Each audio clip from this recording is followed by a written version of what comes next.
Hafal Garuda Pancasila nggak? Hafal. Oke, jadi kenapa kita menyanyikan lagu nasional? Supaya kita membangkitkan rasa nasionalisme kita terhadap bangsa kita, bangsa Indonesia. Selain itu bisa membuat kita semakin semangat untuk belajar. Nah, oke, semua berdiri yuk. Ibu mau semua berdiri. Kita nyanyi bersama-sama lagu apa tadi? Oke. 1, 2, 3. Garuda Pancasila, aku akan dukungmu. Patriot proklamasi, sedia berkorban untukmu.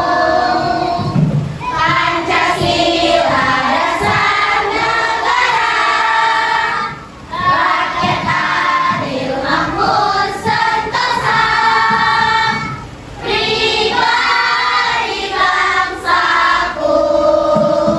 Ayo maju, maju, ayo maju, maju, ayo maju, maju. Oke, tepuk tangannya. Boleh duduk lagi, silakan duduk. Oke, sekarang ibu absen namanya tuh satu-satu. Nanti kalau ibu panggil namanya, bilang ha. Mesya Dina Motura. Hadir Bu, ini saya. Ya. Taufia Kurrahman. Apa sakit? Lenta Alfatana. Oke. Nah, teman-teman yang nggak datang, yang sakit, kita doakan supaya cepat sembuh. Nah, baik. Sekarang Ibu ada pertanyaan. Coba perhatikan ruang kelas kita. Nah, Ibu mau nanya, bentuk papan tulis ini bentuknya apa? Segi panjang. Oke, ini Ibu kasih contoh ya. Nah, ini papan tulis ini bentuknya namanya persegi panjang. Apa? Nah, kita kenapa sih harus belajar unsur-unsur bangun data? Apa tujuannya Bu? Tujuannya itu supaya kalian tahu membentuk yang namanya bangun data. Nah, jadi sebelum kita belajar bangun data, kita harus terlebih dahulu mempelajari prosesnya, yaitu unsur-unsur bangun data. Nah, hari ini Ibu mau memberikan pengenalan mengenai yang namanya unsur-unsur bangun data itu sendiri. Nah, jadi tujuannya itu supaya kalian tahu kalau kita mau menggambar sesuatu itu pertamanya itu berasal dari namanya titik. Udah, setelah titik baru lanjut yang namanya garis. Nah, kita mau mempelajari titik dan garis itu, oke? Oke? Jadi setelah kita nanti belajar mengenai unsur-unsur bangun data, minggu depannya pelajaran selanjutnya baru langsung ke bangun data. Tahu kan bangun data? Seperti segitiga, lingkaran, iya, seperti itu. Jadi sebelum kita ke situ, kita belajar dulu dasarnya. Itu tadi apa? Unsur-unsur bangun data. Oke. Papan tulis ini bentuknya apa?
banyak titik, titik, titik, titik, titik, titik, titik, titik. Terbentuk seperti garis nggak? Iya. Nah, coba. Terbentuk garis nggak? Iya. Nah, garis itulah dia digabungkan dari titik tadi. Maka menjadilah terbentuknya sebuah garis. Nah, jadi kalau kita mau menggambar seperti menggambar sudut, maka kita harus pahami dulu seperti apa itu titik, seperti apa itu garis. Nah, kalau kita sudah mengerti titik dan garis tadi, coba ibu mau kasih contoh. Ibu buat titik, titik, titik, titik, titik. Nanti menjadi garis dan titik. Nah, kenapa bisa jadi garis? Seperti tadi ibu bilang, karena titik-titik digabungkan maka menjadi garis. Lalu ibu buat garis yang sama, tapi ibu hubungkan seperti ini. Perhatikan, sama nggak garisnya? Ibu sambungkan dengan garis yang pertama. Terjadi apa? Terbentuk apa? Sudut. Ini yang namanya sudut. Nah, kalau dia seperti ini sudutnya, dia kan agak mencorong, ya kan? Agak mencorong kan? Inilah yang dinamakan sudut lancip. Sudut apa ya? Sudut apa? Lancip. Oke. Nah, contoh kedua, perhatikan semuanya ke depan. Ibu buat lagi berawal dari satu titik. Ibu buat titik, titik, titik, titik, titik menjadi garis.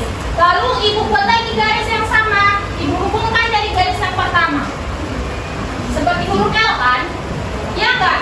Ya. Nah, garis ini ada sudutnya enggak? Ada. Bagaimana sudutnya? Ini kan? Nah, inilah yang dinamakan namanya sudut Lancip. siku. Bagaimana cara membedakannya? Yang ibu bilang tadi, kalau kita mau tahu itu sudut lancip apa enggak, lihat aja. Dia kan seperti mencorong kan? Kalian pernah nggak makan sarapan lumpes di pagi hari? Bentuknya seperti ini kan, seperti segitiga gitu kan? Dia kan agak mencorong. Nah, seperti ini. Suka? Iya, coba perhatikan. Dia kalau mencorong sudutnya, maka itu disebut namanya sudut lancip. Kalau seperti ini namanya sudut siku. Oke, terakhir ibu kasih contoh. Ibu lagi buat dari satu titik, titik, lalu ibu buat sebuah garis. Buat garis, lalu ibu titik-titik lagi, jadi garis lagi. Nah, ada sudutnya enggak? Terbentuk nggak sudutnya? Ada kan? Ini namanya sudutnya. Ini namanya sudut kuku. Nah, tadi kan ibu bilang jenis-jenis sudut itu ada 3. Sudut lancip, sudut siku, dan sudut kuku. Mengerti? Paham? Sekarang perhatikan ke depan. Di sini ibu ada membawa media. Jangan ada yang tahu ini apa? Jam. Iya, jam. Tapi ibu ada namanya. Namanya jamrut. Jam sudut. Apa?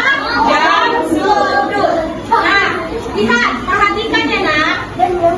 Di sini ada derajatnya. Di sini ada 360 derajat, ada 30 derajat, ada 60 derajat, ada 90 derajat. Nah, kalau ibu buat garis kemari, tanda-tanda kemari, dia berapa derajat? 360 derajat. Kalau kemari, 30 derajat. kemari. 60 derajat.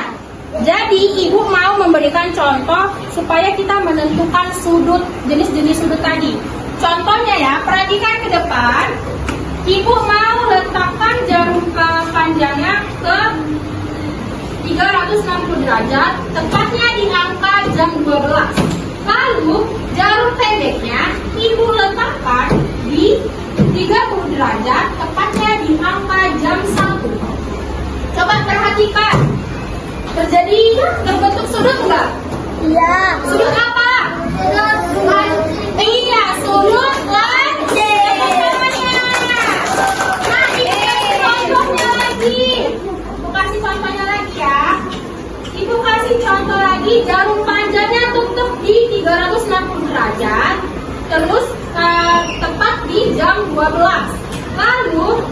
Ibu taruh jarum jam pendeknya ke 90 derajat ke angka jam 3, maka terjadi bentuk sudut enggak? Ya. Sudut apa? Contoh terakhir, ibu letakkan tetap jarum, ibu bedakan ya, jarum panjangnya ibu taruh di 30 derajat, tepatnya di pukul 1. Lalu jarum pendeknya ibu letak di 150 derajat